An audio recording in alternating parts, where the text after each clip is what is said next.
Yeah, my name is Bartosz Gawarecki, president from the Friends of Moldova, but titles don't matter. I'm just a person that wants to make a difference in the world.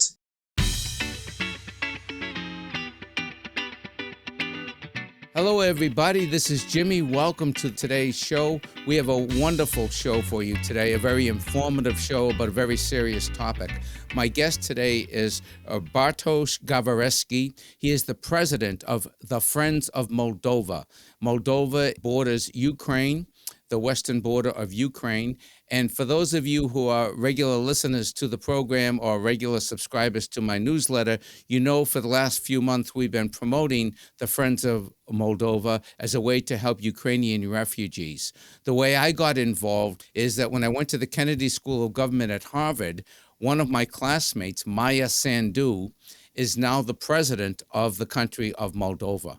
And I reached out to her at the beginning of the war in Ukraine and asked her, how could Americans help? And what she suggested is that we reach out and contribute in any way we can, monetarily or otherwise, to the Friends of Moldova, an organization of returned Peace Corps volunteers whose mission is to support Moldovan civil and youth activists, initiatives, and social entrepreneurs.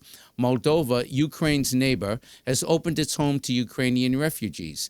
At the request of the Moldovan community leaders, we have organized this ongoing fundraiser to aid refugee support efforts. And the website for them is the friendsofmoldova.com. And all this will be in our show notes today.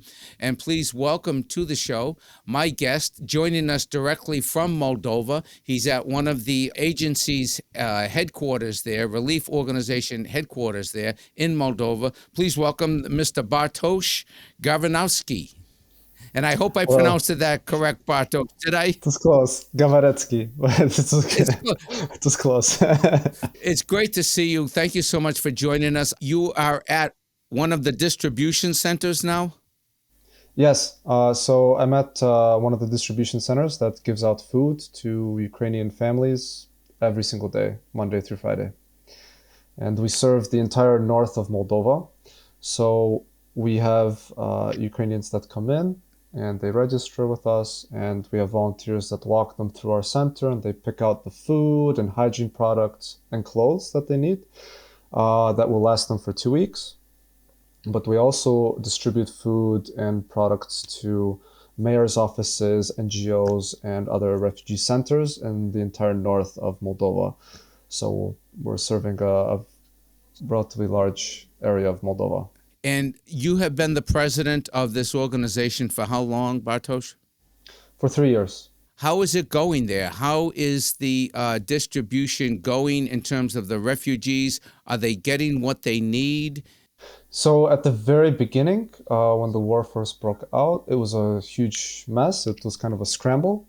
And we worked with local businesses and NGOs to try and get whatever we could on the ground. Now things have relatively stabilized as far as the logistics go. But of course, there's always a need. Things are very unpredictable. And so there are waves of Ukrainians that come in and out. And there's always a need for support for food and hygiene products.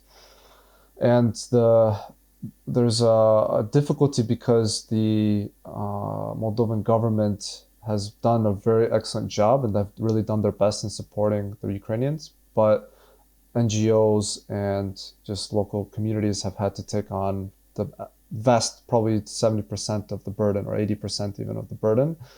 And so we're trying to fill that enormous gap through our efforts. And for those of you who are not familiar with Moldova, it was once part of the Soviet Union, and they gained independence in 1991, and they're striving to maintain that independence as well.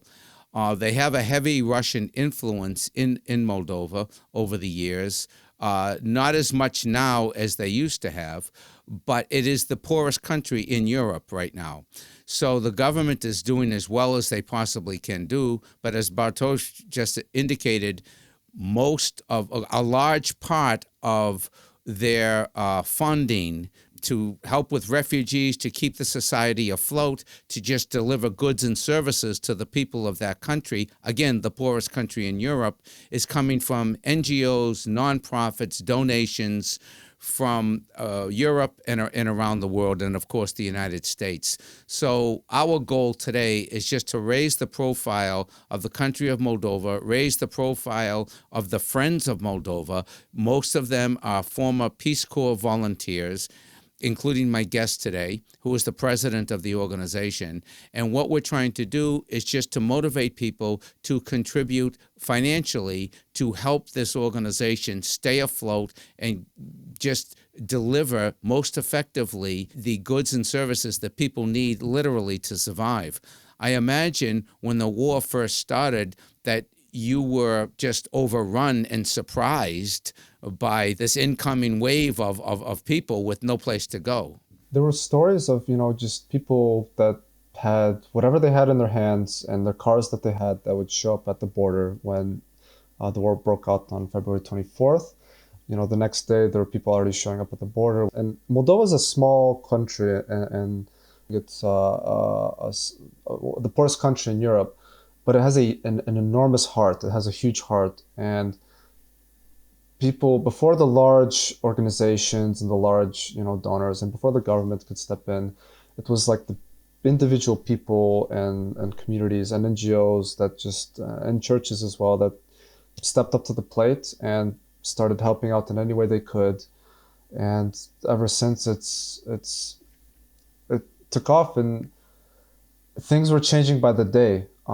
We had, to put it in perspective, you have a country of just maybe 3.5 million people that have had close to 500,000 people, or if not more, come in through their borders. At one point there were 1 in 6 children in Moldova were Ukrainian refugees. That's incredible.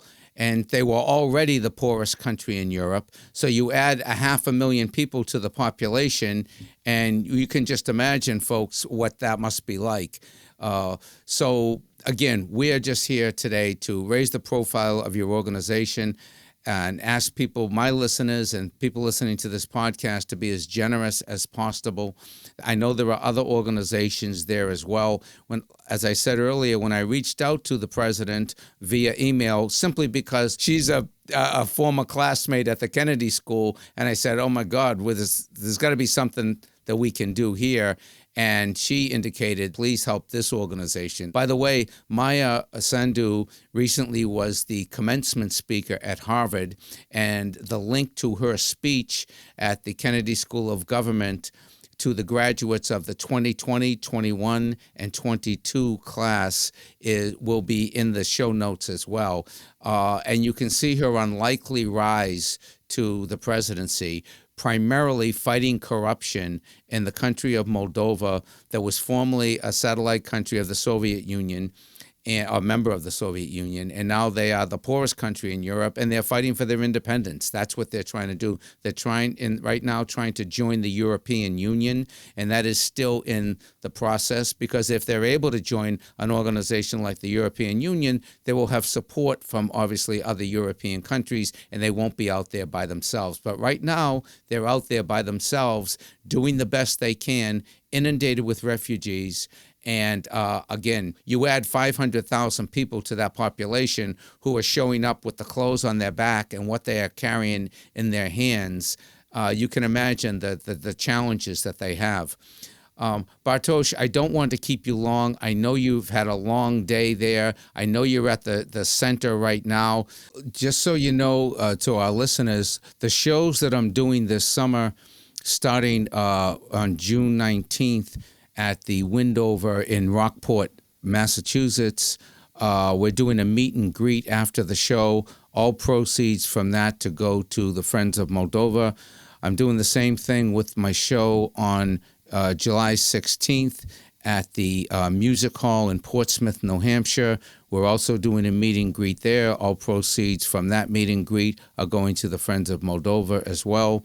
Humor for Humanity, the social enterprise that we started, or the chief sponsor of this particular podcast, is also donating proceeds from the shows that I've been doing the last couple of months. So we're trying on our end, Humor for Humanity, to make the contributions that we can. We invite you to join us to make these contributions. There'll be a link in the show note right there. You can contribute right online, right to the website, thefriendsofmoldova.com. And you can donate right there. You can read up on the organization. You can see that their heart is in the right place. They've dedicated a large portion of their lives and careers to helping other people in war-torn countries in general, but specifically for this particular instance in the country of Moldova. Bartosz, thank you so much for your time today. We just want you to know that the American people are behind you, and we're going to do everything we can to help. And like the people of Moldova, that's what we aspire for, is peace as well. I just want to say thank you so much for having me on your show, Jimmy. Yeah, my name is Bartosz Gawarecki, president from the Friends of Moldova, but titles don't matter. I'm just a person that wants to make a difference in the world, and I want to give a huge thank you to the American people and anybody that's helped out with the Friends of Moldova already. And I just want to give a big thank you to those that will, because you are, even though every single donation, it goes a very long way. The prices that you see in the US are not what they are here. $1 goes a very long way.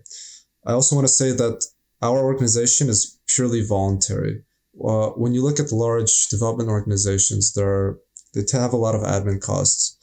In our budget, 97% or more goes directly towards the effort. So it's just going towards things like food, rice, flour, wheat, cereal, milk, and stuff like this. So your dollar will go a very long way when you donate to the Friends of Moldova. But I also want for everyone to know that the Ukrainian people, they see you, they hear you, and they are so thankful for the support. You have no idea how much the support means. It's more than about the money. It's about the morale. It's about the humanity. It's about the fact that people see them suffering and in pain, and people are actually doing something about it.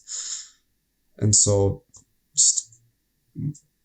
we want to be an instrument of that love, of that help, to help bring peace and love into this world in whatever way we can. So thank you so much.